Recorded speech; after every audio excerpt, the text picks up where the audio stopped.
Praise the lord. సకల ఆశీర్వాద స్తోత్ర వచనములకు మించిన ఘనమైన యేసు క్రీస్తు పరిశుద్ధ నామములో మీకు ప్రతి విషయములలో ఘనత కలుగునుగాక.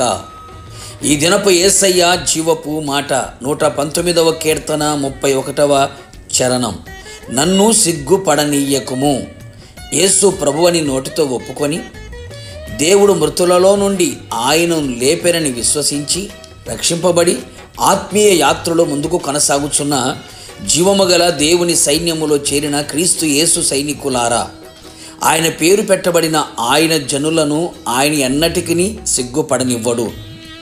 నా దేవుని ప్రియ దైవ జనాంగమా, దావీదు అనే నీవు కూడా ప్రభువుని అడుగుచున్నావా? నన్ను సిగ్గుపడనీయకుమని. ఇంతవరకు కుటుంబములో, సంఘములో, సమాజములో, బంధువుల మధ్యలో, స్నేహితుల మధ్యలో, ఇరుగు పొరుగు వారి మధ్యలో నీవు చేయుచున్న పనులన్నిటిలో, భక్తిలో, వ్యక్తిగతంగా, ఆత్మీయంగా ఏ పరిస్థితులు సిగ్గుపడేటట్లు చేస్తూ ఉన్నవో, అవమానముతో తలదించుకునేటట్లు చేస్తూ ఉన్నవో, నీ ఓటమి నీకు సిగ్గుగా మారినదా? అనుకున్నది అందుకోలేక, ప్రార్థించింది పొందుకోలేక సిగ్గుతో తలను కప్పుకొని ఉన్నావా?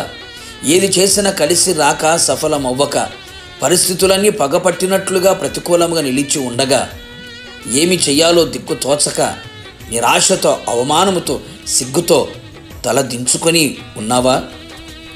నా ప్రియ దేవుని స్నేహితుడా, దిగులు చెందకు, అధైర్యపడకు, కృంగిపోకు.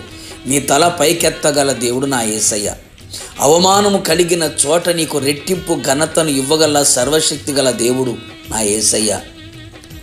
యేసయ్య రక్తముతో కడగబడి, బాప్తిస్మము పొంది, ఆత్మచేత నింపబడి, ఆయన జనముగా, ఆయన పేరు పెట్టబడిన జనముగా నీవు మారుము. నిశ్చయముగా ఆయన నిన్ను సిగ్గుపడనివ్వడు.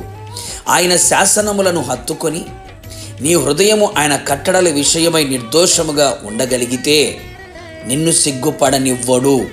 ఆయన ఆజ్ఞలన్నిటినీ లక్ష్యము చేయునప్పుడు నీకు అవమానము కలుగదు. ఆయన యందు సంపూర్ణముగా నమ్మిక ఉంచి ఆయనకు మొర్రపెట్టిన ఎడల సిగ్గుపడక ఉందువు. ఆయన వైపు చూచిన వారు సిగ్గు నందక ఉందురు. నీ ప్రతి విషయములో ఆయన నీకు ఆశ్చర్యకరమైన సహాయము చేయును. నీ కుడి చేతిని పట్టుకొని నీకు సహాయము చేయును. మేఘవాహనుడై నీకు సహాయము చేయుటకు వచ్చును. గనుక మీరెన్నటెన్నటికీ సిగ్గు నందకయు విస్మయము నందకయు ఉందురు. మనం నమ్మిన యేసయ్య ఎవరో, ఎలాంటివాడో, ఏమి చేయగలడో, ఆయన సామర్థ్యం సమస్తమును నీవు నమ్మిన ఎడల, నమ్మిన వానిని సంపూర్ణముగా తెలుసుకొనిన ఎడల ఎప్పుడునూ సిగ్గుపడవు అనే సంగతి గుర్తెరుగుము. ఆయన నీకు సిగ్గుపడనివ్వడు అనే సంగతి గుర్తించుకో. నా ప్రియ దేవుని బిడ్డ, ఈ విధముగా ఆయన సన్నిధిలో నిందారహితముగా నడుచుచు నిలుచుచు ఉందము. ఇక మీదట నీవు, నీ కుటుంబం, నీ కలిగిన సమస్తము ఏ విషయములలో సిగ్గుపడనివ్వకుండా నా యేసయ్య చెయ్యునుగాక. ఇక మీదట సిగ్గుతో తల కప్పుకొనక, భీతి చెందక ఉందువుగాక. ప్రభు ఎదుట ధైర్యముగా నిలిచి ఉండెదవు గాక. ప్రార్థన. అత్యంత కృపగలిగిన నా ప్రియ పరలోకపు తండ్రి, నీ పరిశుద్ధమైన పాదములకి కృతజ్ఞతాస్తుతులు చెల్లించుచున్నాం. నీ ప్రజలు ఏ పరిస్థితుల మధ్యలో సిగ్గుతో తలదించుకొని, భయముతో, భీతితో, అధైర్యముతో నింపబడి నడిపించబడుతూ ఉన్నారో, కృపతో వారిని జ్ఞాపకము చేసుకొని వారి తల పైకెత్తబడినట్లుగా, సిగ్గుకు, అవమానమునకు బదులుగా రెట్టింపు ఘనత కలుగునట్లుగా ప్రతి విషయంలో మీరే సహాయము చేయుచు వారి జీవితంలో గొప్ప ఘనతను కలుగు చేయమని కోరుతూ ఉన్నాం. నిశ్చయముగా నమ్మిన బిడల్ని సిగ్గుపరిచే దేవుడు కాదు ప్రభువా.